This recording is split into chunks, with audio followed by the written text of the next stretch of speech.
추동훈 매일경제신문 기자와 함께하는 인뉴욕입니다. 네, 어서 오십시오. 네, 안녕하세요. 네, 정말 기온이 주말 동안 뚝 떨어졌습니다. 올 가을 들어서 가장 추운 날씨였다고 하는데요. 좀 각별히 건강에 또 유의하는 한 주 되셨으면 좋겠습니다.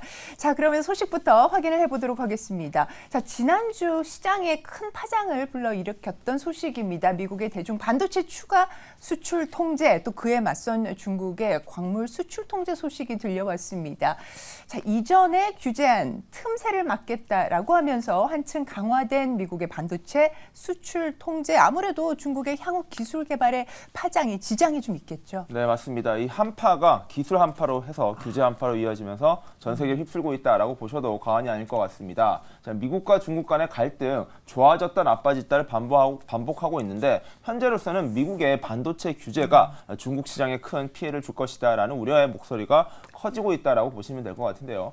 실제로 시장에서는 미국의 반도체 규제가 더욱 강화되면서 사실상 생성형 AI 기술을 비롯해서요, 최신형 기술들이 적용되는 이 반도체 칩 생산 그리고 기술 개발에 큰 타격을 입힐 것이다라는 현지 보도가 나오고 있습니다. 자, 대표적인 중국의 기업들이 어디가 있냐면요, 알리바바 그리고 바이두 그리고 텐센트 같은 기업들이 있겠죠. 이 해당 기업들이 이제부터는 미국의 도움 없이 자체적인 기술력으로 이 반도체 생산 그리고 생성형 AI 기술 경쟁력을 갖출 수밖에 없다라는 것이 결국에 중국의 기술 태보를 가져올 것이다라는 분석까지 나오고 있는 상황입니다. 자, 기존에 이 엔비디아로 대표되는 이 미국산 최신형 반도체 칩, 대표적으로 A100, H100 같은 게 있었는데요. 이미 1차적 규제가 있었을 때 이 엔비디아 같은 경우에는 이 칩의 다운그레이드 칩이라고 하죠. 바로 A800, H800이라는 칩을 만들어서 이것을 우회적으로 중국에 수출을 해왔습니다. 중국 기업들도 다소 아쉽긴 하지만 이게 어디냐라고 생각을 하면서 최대한 이 칩들을 확보하려고 애를 썼었는데요. 문제는 이제는 이 칩들조차 이제 중국으로 들어가는 것이 막혔다라고 보시면 될 것 같습니다. 그게 바로 앞서 앵커님께서 말씀해주신 17일부터 기존 칩뿐만 아니라 추가적으로 모든 생성형 AI 기술에 쓸 수 있는 칩들을 수출을 통제하겠다라는 미국의 정부 방침이 발표됐기 때문인데요. 자, 이유는 분명합니다. 바로 국가 안보상의 문제가 생긴다는 건데요. 중국으로 수출된 이 최신형 칩들이 단순히 기업의 기술에 쓰인다면 상관이 없지만 이 중국의 국가정보 그리고 군사기술로 쓰인다면은 이게 바로 미국의 국가 안보에 위협이 되기 때문에 그 이유 때문에 수출을 통제하고 있다라는 것이 명분인데요. 물론 그뿐만 아니라 이 중국 기업들의 기술력이 높아질수록 미국 기업들의 경쟁력이 떨어질 수 있다. 그리고 글로벌 시장에서 중국의 위협이 커질 수 있기 때문에 사실상 이러한 것이 진짜 규제의 이유다라고도 이야기되고 있습니다. 자, 문제는 이제 중국이 자체적으로 기술을 개발해야 되는데 현재 중국 기업들 또는 중국의 IT 기업들이 가지고 있는 기술 경쟁력이 엔비디아 칩으로 따지면 V10, V100이라는 칩과 굉장히 유사하다라고 하는데 이게 무려 2017년에 생산된 칩이라고 합니다. 그 말인즉슨 지금 기술력보다도 5년에서 6년 이상 뒤진 칩이 현재 중국 자체적으로 가진 경쟁력이라고 하니까 이럴 경우에는 이 칩들이 훨씬 더 많이 써야 될 거고요. 그것뿐만 아니라 속도도 느릴 것이고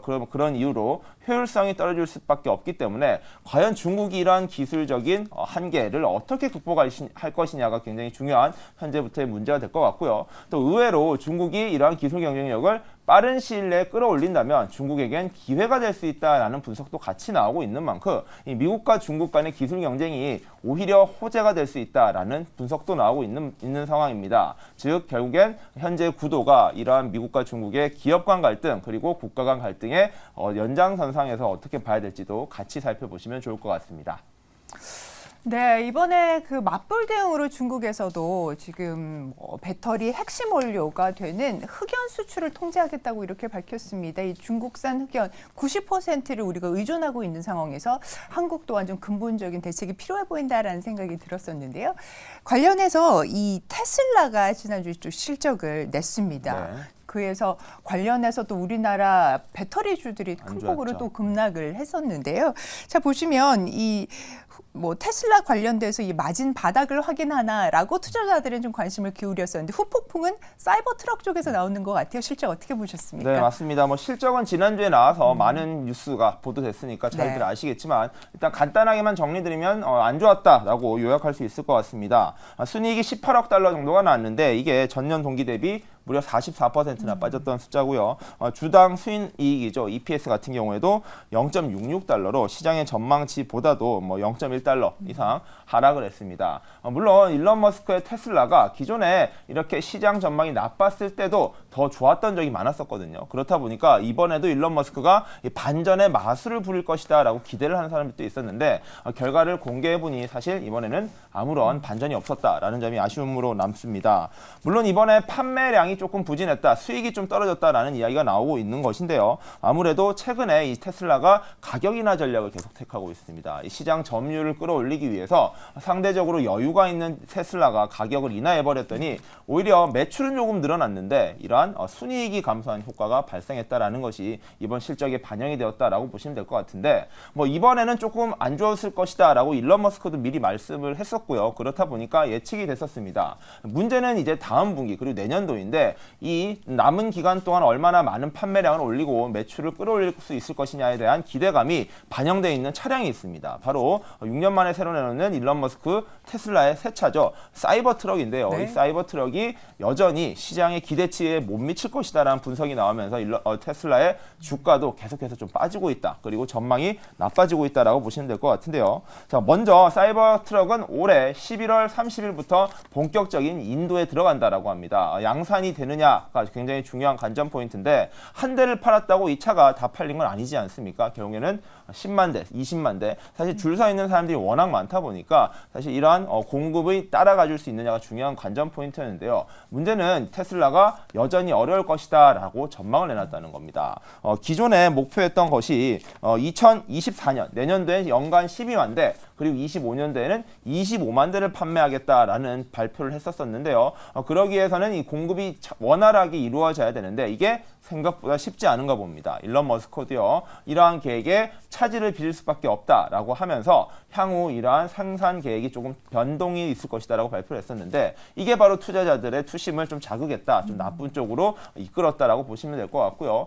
이게 차량이 오히려 조금 심플하게 생겼습니다. 네. 굉장히 우주선 같이도 생겼고요. 그렇다 그러네요. 보니까 네. 오히려 공정이 쉬운 게 아닌가라고 기대를 했었는데 그게 더 어렵다라고 합니다. 뭐 그런 등등의 이유 때문에 현재로서는 사이버 트럭이 얼마나 빠르게 생산이 될지에 대해서는 전망이 엇갈리고 있고요. 이 부분이 명확해져야 일론 머스크의 테슬라가 조금 더 좋은 기회를 얻을 것이다라고 분석이 나오면서 이 사이버 트럭이 어떻게 될지에 대해서 전망이 나오는 것 그리고 일론 머스크가 추가적인 발언을 하는 것을 조금 더 예의주시하셔야지 될 것 같습니다. 네, 사이버 트럭 관련된 생산 계획뿐만이 아니라 이거 사이버 트럭을 실제로 생산한다 하더라도 팔면 손해보는 장사 한동안 이어질 수밖에 없다 이렇게 또 얘기를 했었죠.